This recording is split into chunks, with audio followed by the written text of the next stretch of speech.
Hello students, আবারও চলে এসেছি একটা নতুন এবং খুবই গুরুত্বপূর্ণ ক্লাস নিয়ে, যেখানে আমরা আজকে আলোচনা করব আমাদের এনভায়রনমেন্ট রিলেটেড যে মুভমেন্টগুলো রয়েছে বা যে আন্দোলনগুলো রয়েছে সেগুলো কোন সালে হয়েছে, কে নেতৃত্ব করেছিল, কোথায় হয়েছিল, সেই সমস্ত নিয়ে আজকের ক্লাসে আমরা ডিসকাস করব। এই পিডিএফটা কিভাবে তোমরা রিড করবে, কোন কোন জিনিসগুলো তোমরা মনে রাখবে, যেখান থেকে কিন্তু 90% চান্সেস রয়েছে 3 থেকে 4টে কোশ্চেন তোমরা কিন্তু পেয়ে যাবে। তো চলো দেখে নিই যে কি কি মুভমেন্ট এমন ইম্পর্টেন্ট যেখান থেকে আমাদের কিন্তু এই বছর এসএলএসটি তে এক্সামে কোশ্চেন আসবে। এবং লাস্টে অবশ্যই এনভায়রনমেন্ট রিলেটেড যে মেন দুটো ডিজাস্টার রয়েছে, ভোপাল গ্যাস ট্র্যাজেডি এবং চেরনোবিল ডিজাস্টার, সেগুলো নিয়েও আমরা ডিসকাস করব। প্রথমে যে মুভমেন্টটা নিয়ে আমরা কথা বলবো দ্যাট ইজ চিপকো মুভমেন্ট বা চিপকো আন্দোলন, যার একটা অন্য নাম হচ্ছে গাছকে জড়িয়ে ধরার আন্দোলন। এবং এই আন্দোলন 1973 সালে হিমালয়ের পাদদেশে সুন্দরলাল বহুগুণার দ্বারা প্রথম শুরু হয়েছিল। এটি ছিল একটি সংরক্ষণ আন্দোলন, গাছ কাটার বিরুদ্ধে এবং পরিবেশগত ভারসাম্য বজায় রাখার বিদ্রোহ। এই আন্দোলনের অহিংস আন্দোলন উত্তরপ্রদেশের চামোলি জেলায়, যেটা এখন উত্তরাখণ্ড নামে পরিচিত, সেখানে প্রথম উৎপত্তি হয়েছিল এবং খুবই দ্রুত সারা ভারতের হিমালয়ে সেটা কিন্তু ছড়িয়ে পড়ে। চিপকো আন্দোলনের মূল লক্ষ্যই ছিল বন ঠিকাদারদের অত্যাচার থেকে হিমালয়ের যে ঢাল পার্বত্য অঞ্চলগুলো রয়েছে সেখানে গাছগুলোকে রক্ষা করা। তাহলে এই মুভমেন্ট থেকে কোন কোন বা কি কি জাতীয় কোশ্চেন আসতে পারে, এই যে যে অংশগুলো তোমাদের বোল্ড করা রয়েছে সেইগুলো কিন্তু খুব ভালো করে তোমরা মনে রাখবে। যেমন চিপকো আন্দোলনের আরেকটি নাম হলো গাছকে জড়িয়ে ধরার আন্দোলন। কত সালে চালু হয়েছিল? 1973 সালে। কে প্রথম নেতৃত্ব দিয়েছিল? সুন্দরলাল বহুগুণা। কোথায় আন্দোলনটা হয়েছিল? উত্তরপ্রদেশের চামোলি জেলায়, যেটা কিনা উত্তরাখণ্ড নামে পরিচিত, সেখানে প্রথম উৎপত্তি হয়েছিল। লক্ষ্য কি ছিল? বন ঠিকাদারদের অত্যাচার থেকে হিমালয়ের ঢালে গাছগুলোকে রক্ষা করা। এই কয়েকটা জিনিস মনে রাখলেই কিন্তু এই আন্দোলন থেকে এর বাইরে আর কোনো কোশ্চেন আসতে পারে না। ওকে, নেক্সট হচ্ছে অ্যাপিকো আন্দোলন। অ্যাপিকো আন্দোলন ভারতের একটি পরিবেশগত আন্দোলন, বিশেষ করে কর্ণাটকের উত্তর কন্নড় জেলায়, যা 1980 দশকে সংগঠিত হয়েছিল। এটি চিপকো আন্দোলন দ্বারা অনুপ্রাণিত হয়েছিল এবং গাছপালা গ্রহণ ও জনসচেতনতা বৃদ্ধির মাধ্যমে বন উজাড় এবং বাণিজ্যিক শোষণ থেকে বন রক্ষা করার লক্ষ্যে কাজ করেছিল। অ্যাপিকো আন্দোলনটি 1973 সালে গাড়োয়াল হিমালয়ে উদ্ভূত চিপকো আন্দোলনের অনুকরণে তৈরি হয়েছিল। তাহলে চলো দেখে নিই যে এখান থেকে কোন কোন জিনিসগুলো বা পয়েন্টগুলো হাইলাইট হলো। অ্যাপিকো আন্দোলন কোথায় হয়েছিল? কর্ণাটকের উত্তর কন্নড় জেলায়, যেটা কিনা 1980-র দশকে প্রথম সংগঠিত হয়েছিল। এর আন্দোলনের মূল লক্ষ্যই হলো অবশ্যই কিন্তু বন সংরক্ষণ করা। অ্যাপিকো আন্দোলনটি 1973 সালে গাড়োয়ালে হিমালয়ের উদ্ভূত চিপকো আন্দোলনের অনুকরণেই কিন্তু তৈরি হয়েছিল। নেক্সট হচ্ছে silent valley movement. Silent valley আন্দোলন ছিল ভারতের কেরালার পালকাদ জেলার একটি চিরসবুজ গ্রীষ্মমণ্ডলীয় বন সাইলেন্ট ভ্যালি রক্ষার জন্য রাজ্যের বিরুদ্ধে একটি আন্দোলন। 1973 সালে জলবিদ্যুৎ প্রকল্পের ফলে প্লাবিত হওয়া থেকে সাইলেন্ট ভ্যালি রিজার্ভ ফরেস্টকে বাঁচানোর জন্য এটি কিন্তু প্রথম শুরু হয়েছিল। প্রথমে এটি জনগণ দ্বারা শুরু হলেও পরবর্তীতে কেরালা শাস্ত্র সাহিত্য পরিষদ দ্বারা কিন্তু এটা দখল করা হয়েছিল। 1985 সালের 7 September silent valley national park আনুষ্ঠানিকভাবে উদ্বোধন করা হয়। আর 1986 সালের 1 সেপ্টেম্বর নীলগিরি বায়োস্ফিয়ার রিজার্ভের মূল এলাকা হিসেবে মনোনীত বা চিহ্নিত করা হয়েছিল। তাহলে এখান থেকে মনে রাখতে হবে যে সাইলেন্ট ভ্যালি আন্দোলনটা কোথায় হয়েছিল? ভারতের কেরালার পালকাদ জেলায় হয়েছিল। কত সালে? 1973 সালে। ওকে, এবং এটি কেরালার কোন পর্ষদ দ্বারা দখল করা হয়েছিল? কেরালা স্বাস্থ্য সাহিত্য পরিষদ দ্বারা। কত সালে এটি ন্যাশনাল পার্ক আনুষ্ঠানিকভাবে উদ্বোধন করা হয়? 1985 সালে 7 সেপ্টেম্বর। এবং কত সালে এটিকে নীলগিরি বায়োস্ফিয়ার রিজার্ভের মূল এলাকা হিসেবে মনোনীত করা হয়? 1986 সালের 1 সেপ্টেম্বর। নেক্সট হচ্ছে বিষ্ণুই আন্দোলন। এই বিষ্ণুই আন্দোলন প্রায় 290 বছর আগে রাজস্থানের বিষ্ণুই সম্প্রদায় বিষ্ণুই আন্দোলন শুরু করে।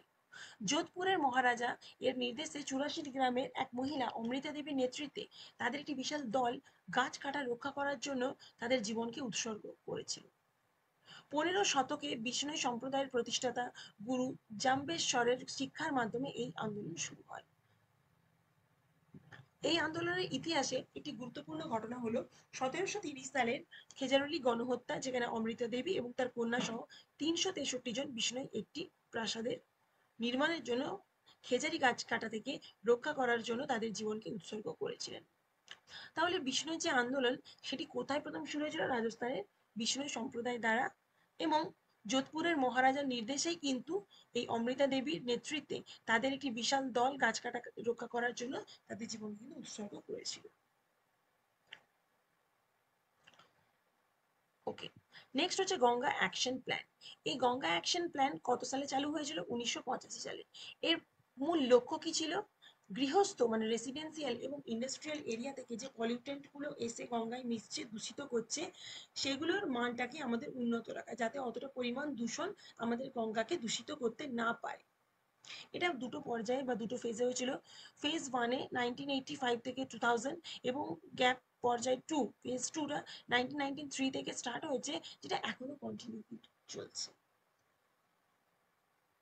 নেক্সট হচ্ছে ভূপাল গ্যাস ট্র্যাজেডি।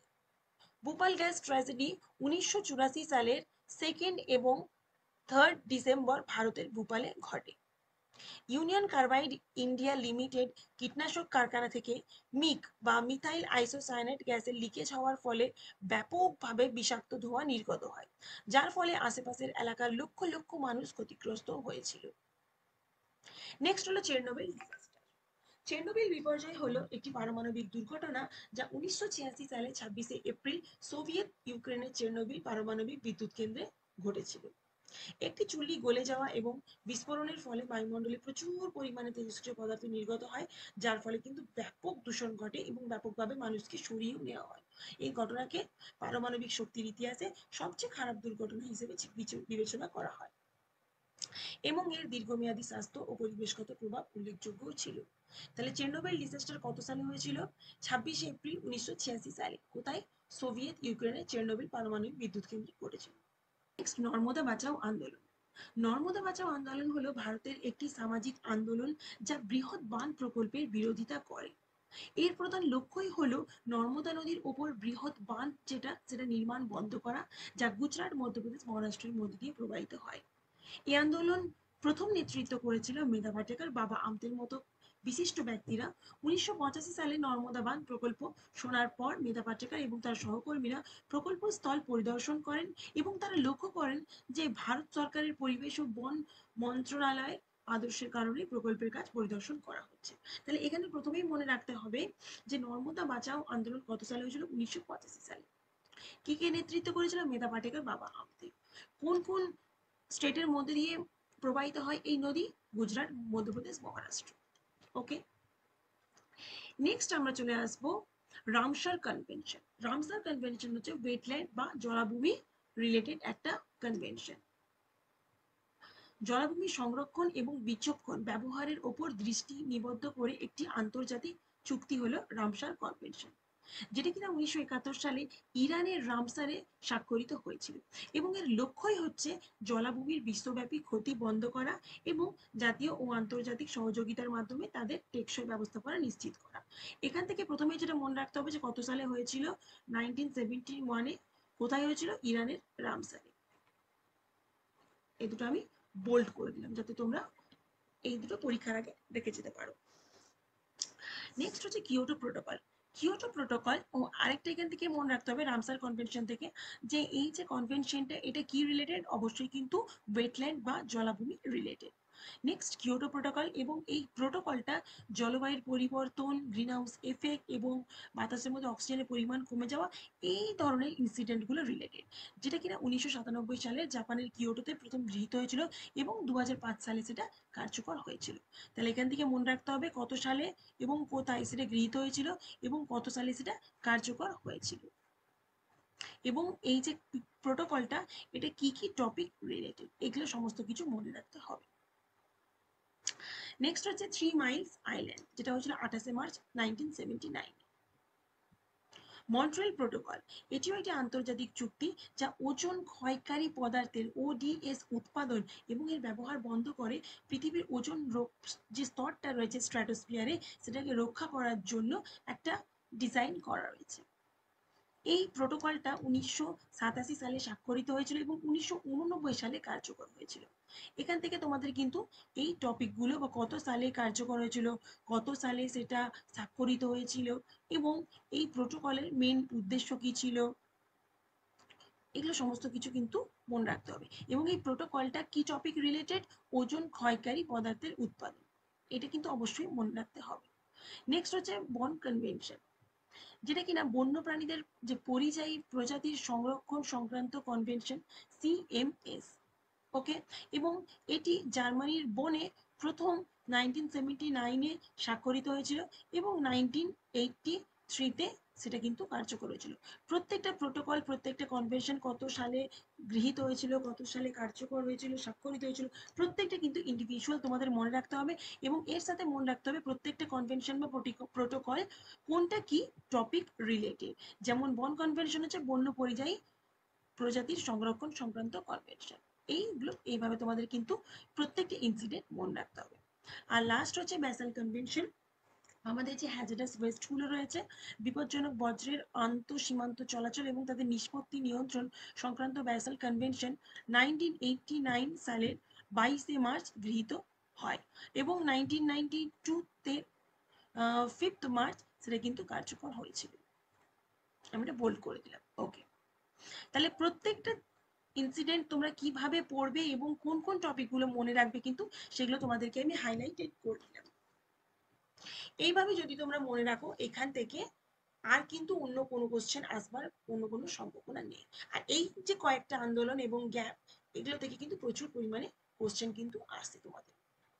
আমরা প্রত্যেকেই জানি যে আমাদের এসএলএসটির যে এক্সাম ডেট সেটা কিন্তু পর্ষদ থেকে ডিক্লেয়ার করা হয়ে গেছে, সেপ্টেম্বর মাসের ফার্স্ট এবং সেকেন্ড উইকে আমাদের হচ্ছে। তো সময় আমাদের বেশি নেই, প্রত্যেককেই মনে রাখতে হবে, খুব ভালোভাবে প্রিপারেশন নিতে হবে। পর্ষদের তরফ থেকে যে সিলেবাসটা আমাদের দেওয়া হয়েছে, সেই সিলেবাসের বেঙ্গলি এবং ইংলিশ ভার্সনে টোটাল 10টা মডিউল খুব ভালোভাবে কিন্তু রেডি করা হয়েছে, যাতে তোমাদের খুব কম সময়ের মধ্যে তোমরা নিজেদেরকে রেডি করতে পারো। যে সমস্ত স্টুডেন্টসরা এখনো মডিউলটা নাওনি, তাদেরকে রিকোয়েস্ট করব যে যত তাড়াতাড়ি সম্ভব তারা মডিউলগুলো নিয়ে পড়তে স্টার্ট করো। মডিউলগুলো কিভাবে পাবে, কোন ভার্সনে পাবে, কিভাবে নিতে পারবে, সবকিছুর জন্য স্ক্রিনে মেনশন করা হোয়াটসঅ্যাপ ফোন নাম্বারে বা হোয়াটসঅ্যাপে তোমরা যোগাযোগ করতে পারো। আশা করছি আজকের ভিডিওটা তোমাদের হেল্পফুল বলে মনে হয়েছে। Thank you so much.